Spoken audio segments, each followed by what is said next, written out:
mobilité belge, comment elle se porte? Est-ce qu'elle est bien, pas trop mal? Je pense qu'elle n'est pas en super forme, ne fût-ce que parce qu'on a voulu éclater cette compétence. Hein. Donc chaque région s'en occupe maintenant, chacun son rythme, souvent sans, en tout cas pour Bruxelles, prendre en considération le fait qu'on est un tout petit pays, c'est un confetti, et que quand tu prends une décision de mobilité sur, par exemple, un territoire large de 19 communes, automatiquement ça a une implication sur tous ceux qui viennent, donc à Bruxelles en l'occurrence, ou tous ceux qui en sortent. Et donc je crois que ça, c'est une des inepties de dernière réforme de l'État, ça a été de vouloir régionaliser cette compétence-là, ça n'aide pas. Ça, c'est un premier point, parce que l'intermodalité, la multimodalité, plus elle se prend sur un spectre large, plus c'est réussi, je crois en tout cas. Donc je suis quand même assez inquiet à ce niveau-là. Où je suis aussi inquiet, c'est qu'il y a très peu de main tendue vers, en termes de financement, l'acteur privé. Donc on dit souvent qu'il manque de sous pour construire par exemple la ligne de métro, pour développer tel ou tel nouveau mode de transport. Et je trouve que très souvent, en fait, en termes de financement PPP, c'est ce qui a été fait à Madrid, à Barcelone et autres. Ça, c'est quelque chose qui, peut-être idéologiquement, est trop souvent écarté. Donc voilà, je pense qu'il y a de belles volontés, de belles ambitions. On sent que les villes évoluent quand même. On sent qu'il y a de plus en plus de villes qui ont rattrapé leur retard en termes de, c'est vrai, de mobilité douce, c'est vrai, de diminution de la pollution, la congestion, mais certains l'ont fait d'une manière assez chaotique. Du coup, on enfermait les gens dans des cages parfois, on saccageait aussi des quartiers entiers. Donc voilà, c'est clair que ça n'est pas, en tout cas, je crois, la politique la plus réussie jusqu'à présent. Et il y a beaucoup de travail en la matière. Mais si on passe par le privé, est-ce que c'est pas vendre un peu son âme au diable? Parce que certains disent que le privé va faire ce qu'il veut, va augmenter les prix, va s'en mettre plein les poches, enfin c'est les arguments traditionnels, donc est-ce que c'est pas un peu dangereux? Oui, bien sûr, si, c'est certain, c'est ce que beaucoup de la gauche rétorque, et c'est l'argument classique. Moi je crois que il y a suffisamment d'exemples en fait ailleurs où on voit que une autorité publique forte a su poser un cadre clair avec le privé. Vous savez, pour le moment, le secteur de la construction, c'est des hauts et des bas. Et pour eux, ça n'est jamais complètement inutile d'avoir une source de rentrée, je dirais, plus pérenne. C'est-à-dire, par exemple, si vous construisez, je prends l'exemple un métro, mais que vous le cofinancez, mais que du coup, sur le prix des abonnements et des tickets, vous en récupériez un pourcentage, mais de manière pérenne aussi. Ce qui rembourse une partie du cofinancement, mais ce qui fait aussi que vous avez, en termes d'entrepreneur, une source de rentrée qui est constante. Et ça, c'est quand même toujours, dans un monde qui va et qui va pas, avec des crises successives, c'est toujours quand même quelque chose de rassurant pour eux. Mais voilà, moi je suis convaincu qu'il y a des cadres légaux qui existent, qui ont été utilisés depuis des années et qui permettent d'avancer plus vite. Vous savez, moi je prends toujours cet exemple, hein, Madrid, c'est pas le système financier qui a été le plus efficace, même si in fine ils y sont quand même arrivés, mais c'est plus de 100 km de ligne de métro en 10 ans. Et nous on est planté sur quand même voilà, sur 100 mètres depuis 20 ans. Je caricature, mais c'est pas loin de ça. Ouais. Et tu mentionnais que c'était régionalisé, donc on sait que Bruxelles a fait son plan Good Move. Et est-ce que c'est une good idée ou un plan foireux? Alors, je suis très clair avec ça. La philosophie, qui était de dire non, on veut moins de pollution, on veut moins d'embouteillage. Ouais, ils ont raison. Ouais. Oui, Bruxelles est une des villes les plus embouteillées au monde. Ouais. Ça, tout qui vient à Bruxelles le sait. Donc vouloir faire en sorte que ça soit moins le cas, oui, ça, ils ont raison. Mais ils se sont plantés sur la méthode et ils n'y ont pas mis beaucoup de talent.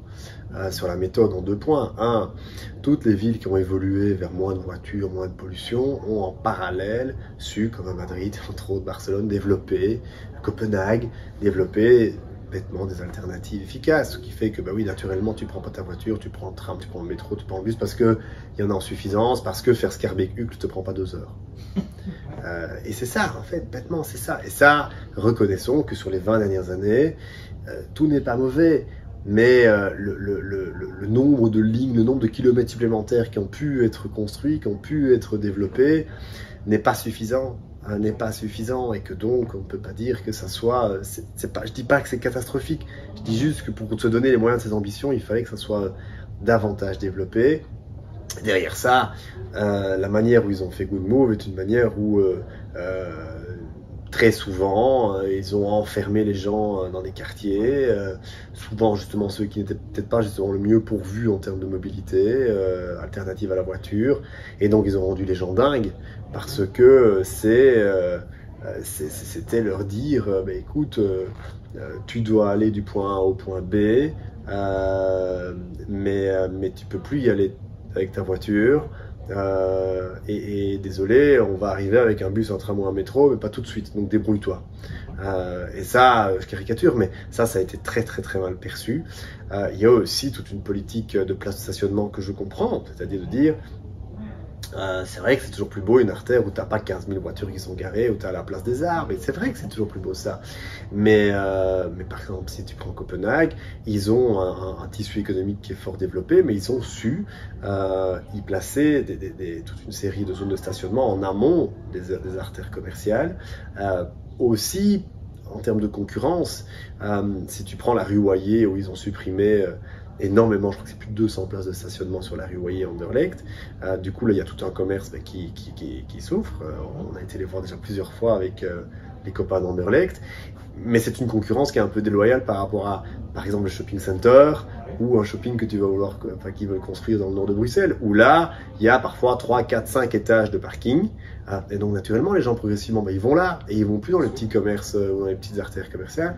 Attention, c'est quand même un dynamisme économique qui doit être pris en considération, alors qui parfois, au travers du réaménagement d'une rue, justement, revit, connaît un nouveau boost.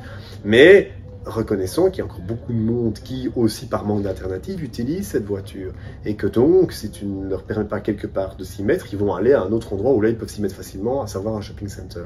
Et donc ça, c'est un élément qui ne peut pas être effacé par idéologie, qui devait être davantage pris en compte, et on voit le résultat aujourd'hui. Tu parles de l'utilisation de la voiture, on parle principalement de voiture thermique, on sait que ça va être supprimé d'ici quelques années pour être remplacé par d'autres comme voiture électrique. Est-ce que Bruxelles est prêt? Alors, est-ce que Bruxelles est prêt? Je ne sais pas, mais est-ce que les Bruxelloises et les Bruxellois sont prêts? Ça, je crains que beaucoup ne le soient pas encore, surtout les plus défavorisés, surtout les classes sociales qui n'ont pas les moyens, toujours, de changer de voiture comme ça. Et là, une nouvelle fois, c'est toujours inspirant d'aller voir ce qui a pu se faire ailleurs. Aux Pays-Bas, par exemple, on a des villes où ils ont appliqué la lèse. Donc, c'est de dire, tu rentres plus avec une bagnole qui pollue dans ma ville. Une nouvelle fois, moi, j'entends ça. Rentrer avec une voiture qui pollue, pour autant que les normes soient correctes, évidemment. Ok, sauf que ce qu'ils ont fait, c'est qu'ils ont dit, bon, ça, c'est quand même extrêmement pénalisant pour les habitants, et donc, on va derrière y greffer un système de primes suffisamment ambitieux. Donc c'est vrai que c'est un choix politique, c'est un choix budgétaire, mais qui fait que ils ont même pu arrêter le système de primes, si je me souviens bien, 1 ou 2 ans plus tôt que ce qui était prévu. Parce que, naturellement, tout le monde a beaucoup plus vite remplacé sa voiture. C'est aussi une manière de lutter contre le réchauffement climatique. On sait que le réchauffement climatique, c'est les bâtiments, c'est le transport, c'est les industries. Si on veut se donner les moyens, je pense qu'une ville comme Bruxelles, il y a les bâtiments, on n'en parlera pas aujourd'hui, mais il y a beaucoup à faire en la matière et suffisamment n'a pas été fait. Et puis il y a le transport, où là, il faut aider les gens justement de ne plus avoir cette voiture qui pollue. Et il y en a beaucoup, ils ne savent pas faire autrement. Ils ne savent pas faire autrement. Et donc, comme aux Pays-Bas, il fallait les aider de manière un peu plus substantielle qu'une prime de parfois c'était 500-600 euros. Reconnaissons qu'aujourd'hui, avec 500-600 euros, c'est compliqué pour quelqu'un qui a toujours besoin de sa voiture, qui n'a pas d'alternative, ou qui ne veut pas. Je crois qu'il faut laisser cette liberté-là. De changer vers une voiture qui pollue moins. Si tu n'as pas les moyens, comment tu fais? Et ça, je comprends que ça crée aussi beaucoup de remous. Alors moi, je prends pas la voiture, je prends le métro. Et j'étais à la recherche, non pas du temps perdu, mais de la ligne numéro 3. Mais je la trouve pas en fait. Non, alors ça aussi, c'est un bel exemple. Elle est où? C'est un... Mais non, mais tu as raison. Donc moi non plus, je dis, moi je ne me balade plus en voiture à Bruxelles depuis très longtemps. Mais parce que moi je dois beaucoup trop me déplacer dans Bruxelles, si je dois le faire en voiture, je vais devenir dingue. Donc, mais c'est pas grave, donc j'utilise transport en commun, vélo ou moto. Par rapport à la ligne 3, c'est assez symptomatique, c'est le seul projet structurant de Bruxelles, la ligne 3. C'est le seul projet structurant. C'est un projet qui a eu beaucoup de mal à décoller, qui a pris énormément de temps, qui prend toujours beaucoup de temps. Ça c'est global, en Belgique et à Bruxelles singulièrement, c'est toujours beaucoup trop long et je ne comprends pas qu'on laisse un délai aussi large. Mais bref, il y a quand même beaucoup de zones d'ombre par rapport au métro 3. le financement, oui. Une nouvelle fois, quid d'un financement avec un partenaire privé, comme ça a été fait dans des tas d'autres villes. Tu sais, en Wallonie, les techs utilisent aussi des entreprises privées pour voir certains quartiers, certaines zones. Hein. Donc, c'est pas idéologique, c'est juste pratique, en fait. Mais enfin bref, ça c'est un. Deux, il y a quand même de grosses questions qui se posent en termes de qualité du cahier des charges, qui n'a pas pu identifier qu'il y allait avoir de tels gros problèmes en termes du fait qu'il passe par le lit de la Seine, donc il y a trop d'eau, voilà, c'est technique, mais quand même on se dit tiens ça, ils ont pu construire plusieurs lignes dans les années 70-80, on a pu aller sur la Lune il y a quelques années, on pense, mais ça personne ne l'avait vu, ou ça à ce point-là on s'est planté, il y a quand même quelque chose qui pose question quand même en termes de qualité de cahier des charges, qualité d'entreprise derrière qui ont dû y travailler, de suivi. Et puis, en termes d'explosion des coûts, je crois qu'il va falloir regarder de près quel va être exactement ce qui est attendu des nouvelles gares, des nouvelles stations de métro. Est-ce que tu fais une station de métro comme Madrid, où concrètement tu fais un trou et tu dis, moi je veux y mettre un petit train qui va du point A au point B, et entre le point A et le point B, bah oui, on va y mettre des gares, mais on mettra des tableaux et on décorera plus tard si on a l'argent.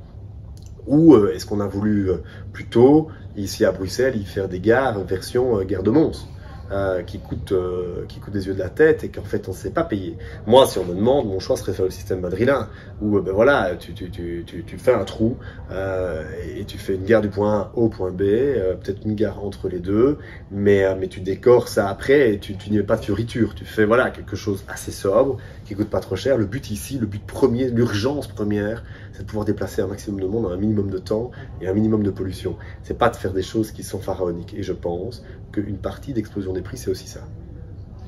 Alors, 2024 est à nos portes. Ouais. Et qu'est-ce que le MR va faire concrètement pour Bruxelles? Il va falloir proposer.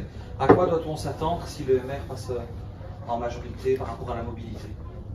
Je pense qu'il y a trois choses qui sont fondamentales. La première, c'est de mettre à la poubelle Good Move, mais tout en gardant sa philosophie, qui est de dire ok, on voudrait bien qu'il y ait certains endroits qui soient moins pollués, moins embouteillés, mais pour ça tu n'y arriveras que si tu fais un dynamisme participatif avec les habitants, avec les commerçants, qui est le plus efficace possible et qui est le plus poussé possible. Par exemple, nous on a une commune, c'est Woluwe-Saint-Pierre, où à une époque le bourgmestre faisait un système 50-50, donc c'est très poussé, je ne sais pas si on y arrivera, mais c'est de dire, il voulait que 50% au minimum des habitants qui allaient être concernés sur un périmètre le plus large possible aient été concertés, et qu'après il y ait un vote, et qu'il y ait minimum 50% des gens qui soient d'accord sur le plan qui est proposé. Voilà, ça c'est de la concertation qui est très dure, ça prend du temps, mais alors si tu n'as pas envie de faire ça, tu fais un autre métier. Donc voilà, moi je pense qu'il faut davantage développer cette philosophie-là, aussi pour aider les gens et mieux comprendre les erreurs qui ont pu être faites comme à Curregem ou à Schaerbeek. Deuxième élément, c'est très clairement tendre la main au secteur privé. Je l'ai dit, bon, je crois qu'il y a un cofinancement et il y a une co-construction de Bruxelles qui doit arrêter de se faire uniquement avec les deniers publics des impôts des gens, surtout qu'il y en a de moins en moins, à Bruxelles en tout cas, et on doit tendre la main comme d'autres villes l'ont fait, secteur privé. Et puis, troisième élément, c'est qu'on doit utiliser la mobilité aussi pour refaire du beau à Bruxelles. Si tu réaménages un quartier pour y faire passer un bus, un tram, pour y dévier une circulation parce que c'est pas cette petite rue-là qui doit encaisser tout le trafic de transit du Brabant wallon, par exemple, ça, moi je peux très bien l'entendre, mais si tu fais ça, tu dois en profiter pour refaire quelque chose de joli, quelque chose de beau. Curregem, par exemple, ils y ont mis des blocs de béton. Tu sais, nous, on nous a promis de la verdurisation à Bruxelles. On nous a dit, on va faire de Bruxelles quelque chose de plus vert, de plus joli, qui va davantage respirer. Moi, ce que je constate, c'est que tu as des blocs de béton un peu partout, et au passage, ils veulent également bétoniser des friches comme la friche Josaphat, le Marais Wills ou autre. Donc voilà, il y a quand même quelque part une cohérence qui manque. Bruxelles a besoin à nouveau de beauté, et au travers de la mobilité, c'est souvent ça que les villes ont pu faire. Tu prends Copenhague, ils ont réaménagé toute la mobilité de leur ville pour en faire une ville qui est beaucoup plus belle, qui a créé de la classe moyenne, qui a amené des entreprises, et donc ils ont fait de la mobilité un des éléments centraux en fait du redynamisme de la ville. Je pense que ça, il faut l'avoir tout le temps à l'esprit. Merci. Merci beaucoup, Gauthier.